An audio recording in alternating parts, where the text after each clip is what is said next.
Hey guys, this is Jim Nettles. Thanks for joining me today on the coffee break. I'm a science fiction, urban fantasy, horror, steampunk, a little bit of this, that, and the other author, as well as a nonfiction author in the business, science, technology space.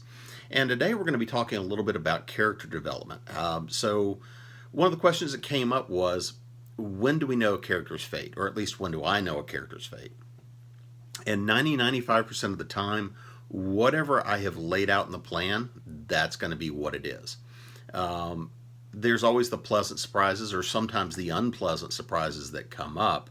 But pretty much it stays true to wherever it's going in the plan. I've got a new novelette that's coming out in a collection later this year.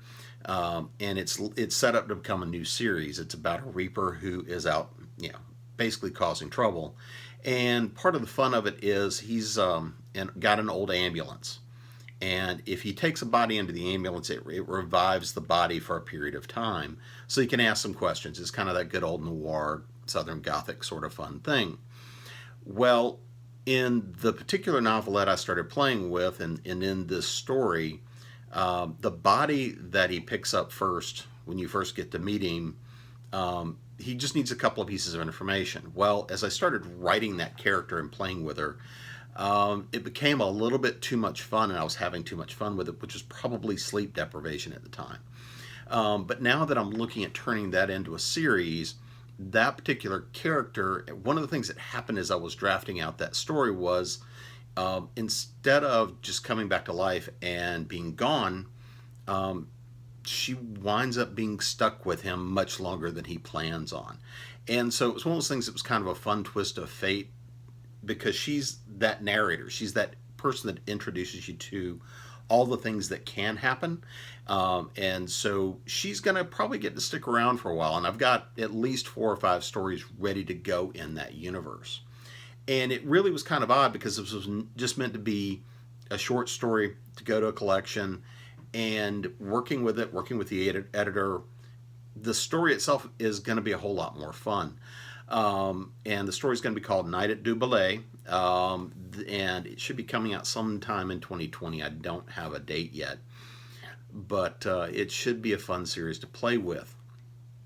On the other hand, if I look at things like from my home summoning series, pretty much that's a very strongly laid out plan. It's going to be 7 books in total. The 4th one should be coming out this year.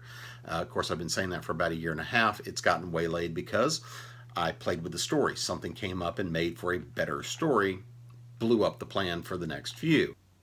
By having someone, though, that was originally slotted to die in book 2, and they managed to survive into book 3, well, then they were going to die in book 3, and because of a change that happened with him, in this particular case, it's a priest that is a long-term friend of my main protagonist. Well, because he didn't get killed, and because he didn't set up the trauma that was supposed to happen there, it happened in a different way.